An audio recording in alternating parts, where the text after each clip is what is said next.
आज हम बात करेंगे स्पेक्ट्रोफोटोमेट्रिक टाइट्रेशंस की and this topic is also an important application of UV spectrophotometer. Application में ऑलरेडी हम calibration curve method and percent purity determination discuss कर चुके हैं। परसेंट प्योरिटी डिटर्मिनेशन के लिए हमने एसे ऑफ पैरासीटामोल डिस्कस किया था हमारे पिछले लेक्चर में, और दोनों ही लेक्चर के लिंक मैं डिस्क्रिप्शन बॉक्स में प्रोवाइड कर दूंगी, आप वहां पर जाकर उसे रिवाइज कर सकते हैं। तो आइए स्टार्ट करते हैं स्पेक्ट्रोफोटोमेट्रिक टाइट्रेशंस। जनरल टाइट्रेशन जो अभी तक हम परफॉर्म करते आ रहे थे उसमें हम एंड पॉइंट का डिटर्मिनेशन विजुअलाइजेशन के थ्रू करते थे। हम इसमें किसी भी इंडिकेटर का यूज़ करते थे और कलर चेंज को ऑब्जर्व करके ही एंड पॉइंट को डिटरमाइन करने की कोशिश करते थे। फॉर एग्जाम्पल, अगर हम फिनोफ्थलीन इंडिकेटर का यूज़ करते थे तो जो हमारा सॉल्यूशन होता था वो कलरलेस से पिंक कलर में चेंज हो जाता था, और इसी कलर चेंज को ऑब्जर्व करके हम एंड पॉइंट को डिटरमाइन करते थे। But if we talk about spectrophotometric titrations, then these titrations are somewhat different in the titration somewhat different from the general titrations, because we do not observe the color change here. Instead we observe the absorbance by using spectrophotometer. कैसे, वो हम इस lecture में detail करेंगे। Lecture में जाने से पहले आइए हम रिवाइज कर लेते हैं हमारे टाइट्रेशन सेटअप को। तो हमारा टाइट्रेशन सेटअप कुछ ऐसा होता था जिसमें हम ब्यूरेट को क्लैम्प करते थे स्टैंड में, जिसमें हम अपने टाइट्रेंट को फिल करते थे, और साथ में हम लेते थे कोनिकल फ्लास्क जिसमें हम अपना टाइट्रेंट या एनालाइट रखते थे, और इसको हम फिक्स करते थे मैग्नेटिक स्टाइरर के ऊपर मिक्सिंग के लिए। यहाँ पर दो टर्म इम्पॉर्टेंट है हमारे जानने के लिए। The first term is the टाइटरेंट,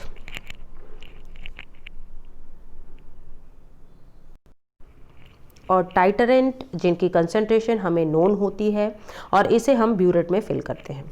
जो सेकंड हमारे लिए इम्पॉर्टेंट टर्म है वो है टाइटरेंट, और टाइटरेंट ही हमारा अननोन कंसंट्रेशन का सॉल्यूशन होता है जिसमें हम एनालाइट लेते हैं और इसे हम कोनिकल फ्लास्क में लेते हैं। तो टाइट्रेंट और टाइट्रेंट भी हमें यहाँ पर समझ लेना ज़रूरी है क्योंकि बार बार इस टर्म का यूज़ हम लेक्चर में करेंगे। This is the titration setup for general titrations, but for spectrophotometric titration इस सेटअप को हम अपने instrument that is UV spectrophotometer से अटैच कर देते हैं एब्जॉर्बेंस को ऑब्जर्व करने के लिए। Now coming to the introduction portion, spectrophotometric titrations ऐसे titrations होते हैं जिसमें either titrant, titrand और the reaction product should absorb the radiation। अब यहाँ पर important जानने वाली बात जो थी वो थी titrant and the reaction mixture। टाइटरेंट जिसकी कंसंट्रेशन हमें नोन होती है उसे हम ब्यूरेट में फिल करते हैं। टाइटरेंट वो जो अननोन कंसंट्रेशन का होता है और उसे हम कोनिकल फ्लास्क में लेते हैं।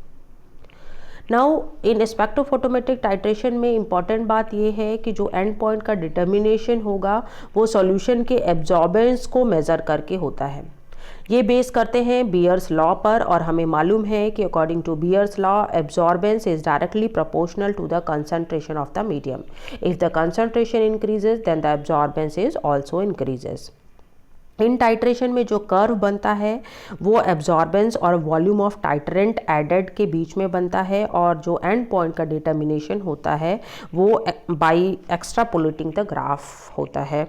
तो जो हमारा ग्राफ होगा उसके वाई एक्सिस पर हमारी एब्जॉर्बेंस होगी, एक्स एक्सिस पे हमारा वॉल्यूम ऑफ टाइट्रेंट होगा, और जो भी हमें ग्राफ मिलेगा, फॉर एग्जांपल अगर ग्राफ हमें इस शेप का मिल रहा है तो इस ग्राफ को हम एक्स्ट्रापोलेट करेंगे। एक्स्ट्रापोलेट करने के बाद हम एंड पॉइंट का डिटर्मिनेशन करेंगे यहाँ से। This is the end point. Now what are the advantages of these spectrophotometric titrations over general titration? The first and important advantage is that the determination of the end point is sharp because we are using a sophisticated instrument here, so there is no chances of human error.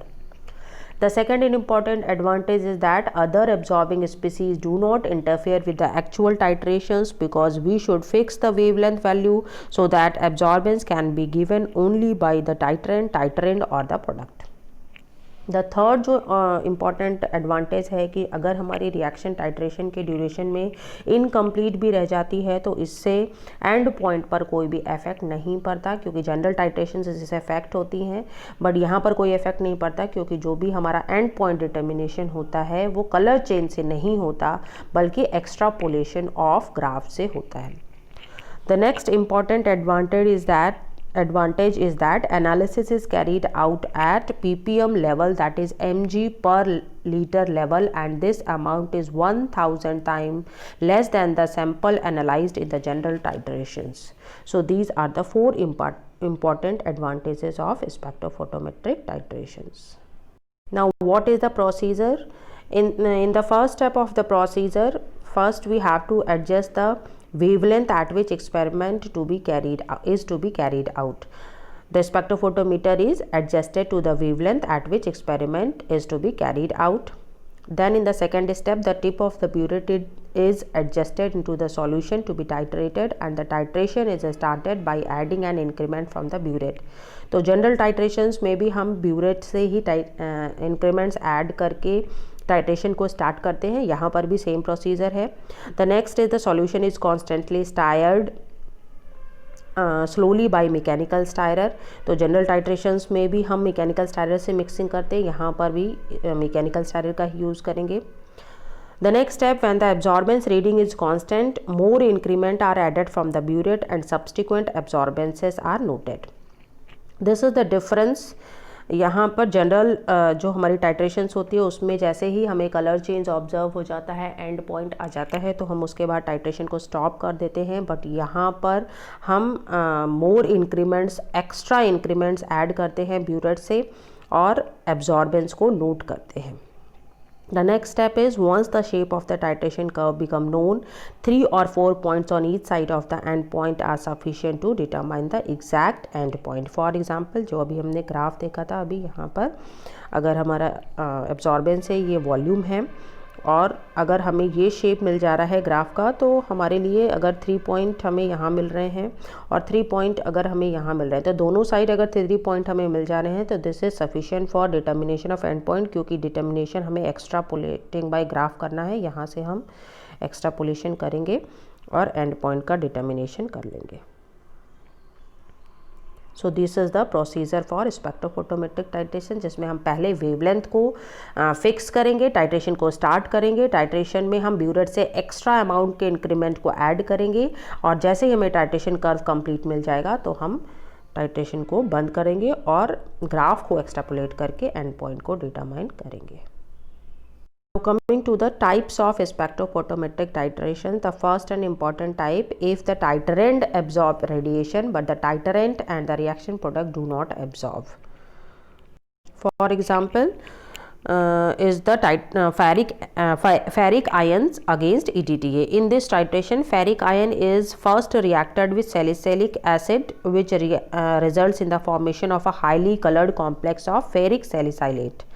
And क्योंकि ये highly coloured complex होते हैं इसलिए UV region में absorbance को show करते हैं।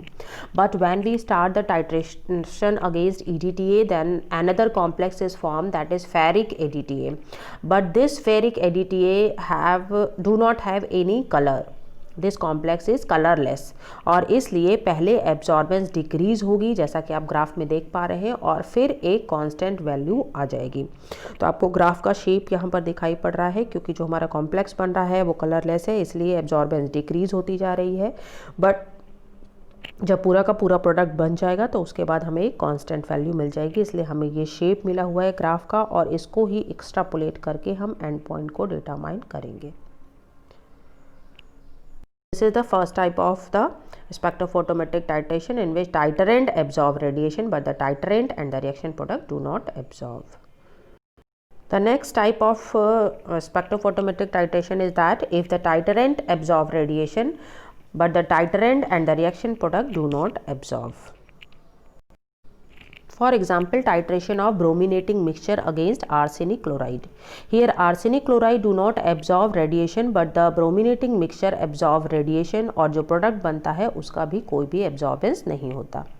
इस केस में एब्जॉर्बेंस की इज कांस्टेंट इनिशियली, बट जब टोटल आर्सेनिक क्लोराइड का कंजप्शन हो जाता है और एक्स्ट्रा अमाउंट का ब्रोमिनेटिंग मिक्सचर कोनिकल में ऐड होता है, और इसी एक्स्ट्रा ब्रोमिनेटिंग मिक्सचर की वजह से ही एब्जॉर्बेंस शो होती है। इसलिए हमें ग्राफ का शेप कुछ इस तरीके का मिलता है। पहले क्योंकि जो भी प्रोडक्ट बन रहा है उसका कोई भी एब्जॉर्बेंस नहीं है, इसलिए कांस्टेंट वैल्यू रहती है। लेकिन प्रोडक्ट बनने के बाद जब एक्स्ट्रा अमाउंट का ब्रोमिनेटिंग मिक्सचर जैसे जैसे ऐड होता जाता है वैसे वैसे हमारा ग्राफ बढ़ता जाता है, और दोनों ही ग्राफ को हम एक्सट्रापोलेट करके एंड पॉइंट को डिटरमाइन करते हैं। This is the second type in which the titrant absorbs radiation, but the titrant and the reaction product do not absorb. Coming to the third type of the spectrophotometric titration, in which if the reaction product absorb radiation, but the titrant and the titrant do not absorb. For example the titration of copper sulphate against EDTA। इस condition में ये दोनों ही absorbance show नहीं करते, but जो product बनता है वो रेडिएशन को एब्जॉर्ब करता है। तो जैसे ही प्रोडक्ट बनना स्टार्ट होगा एब्जॉर्बेंस इंक्रीज़ होती जाएगी, क्योंकि जो प्रोडक्ट है वो स्ट्रॉन्ग एब्जॉर्बेंस को शो कर रहा है, स्ट्रॉन्ग कलर को शो कर रहा है। बट जब सारा का सारा कॉपर सल्फेट कंज्यूम हो जाएगा then the graph become constant. So this is the shape of the graph, जिसमें जैसे क्योंकि हमारा प्रोडक्ट एब्जॉर्बेंस शो कर रहा है, तो जैसे जैसे प्रोडक्ट इंक्रीज़ होता जाएगा, प्रोडक्ट का कंसंट्रेशन बढ़ता जाएगा, तो एब्जॉर्बेंस भी हमारी बढ़ती जाएगी। और जैसे ही हमारा पूरा का पूरा कॉपर सल्फेट कंज्यूम हो जाएगा तो उसके बाद हमें एक एब्जॉर्बेंस में एक कांस्टेंट वैल्यू मिल जाएगी। ग्राफ को ही एक्सट्रापोलेट करके हम एंड पॉइंट को डिटरमाइन करेंगे। So this is our third type of the spectrophotometric titration, in which the reaction product absorb radiation but the titrant and the titrant do not absorb. Coming to the fourth type of the spectrophotometric titration, in which if the titrant and the titrant absorb radiation but the reaction product do not absorb. इस condition में titrant और titrant दोनों ही absorption show कर रहे हैं। For example, red dye against liquid bromine। इस condition में टाइटरेंट और टाइटरेंट दोनों ही डार्क कलर के हैं और इसलिए दोनों ही एब्जॉर्प्शन को शो करेंगे, बट जो प्रोडक्ट बनेगा उसमें कोई भी एब्जॉर्बेंस शो नहीं होगा। इसलिए जब टाइट्रेशन स्टार्ट होगी तो रेड कलर की जो हमारी डाई है उसका कलर डिक्रीज़ होगा, इसलिए एब्जॉर्बेंस भी डिक्रीज़ होगा। बट जब पूरा का पूरा प्रोडक्ट बन जाएगा, जब ब्रोमीन का एक्स्ट्रा अमाउंट ऐड होगा कोनिकल फ्लास्क में, तब एब्जॉर्बेंस फिर से इंक्रीज़ होगी। तो जो हमारा ग्राफ का शेप होगा वो कुछ इस तरीके का होगा। इसमें पहले रेड डाई का जो भी कलर है वो डिक्रीज़ होता जा रहा है, बट जैसे ही रेड डाई ख़त्म हो जाएगी, आपकी कोनिकल फ्लास्क में पूरी की पूरी कंज्यूम हो जाएगी, उसके बाद लिक्विड ब्रोमीन के पास भी कलर है, इसलिए जैसे जैसे लिक्विड ब्रोमीन का कंसंट्रेशन कोनिकल में बढ़ता जाएगा वैसे वैसे आपका एब्जॉर्बेंस भी बढ़ता जाएगा। तो इसलिए हमें इस शेप का ग्राफ मिलता है इस कंडीशन में, और ग्राफ को ही एक्सट्रापोलेट करके हम volume of tight end point को डिटरमाइन कर पाएंगे। तो ये थे हमारे different types of curves in spectrophotometric titrations. These titrations are very important from competitive exam point of view. GPAT में इनके बहुत सारे क्वेश्चंस आते हैं जिसमें ग्राफ चारों टाइप के आपको ग्राफ दिए होते हैं और क्वेश्चंस में रिएक्शन कंडीशन दी होती है जिसमें आपको ऑब्जर्व करना होता है कि आपका ग्राफ कैसा हो सकता है। इसके साथ ही साथ ये क्वेश्चन आपके लिए सेमेस्टर पॉइंट ऑफ व्यू से भी बहुत ही इम्पॉर्टेंट है। अगर आपको ये वीडियो पसंद आई हो तो make sure to subscribe my YouTube channel right now. Just click on the subscribe button below this video. Thank you for watching.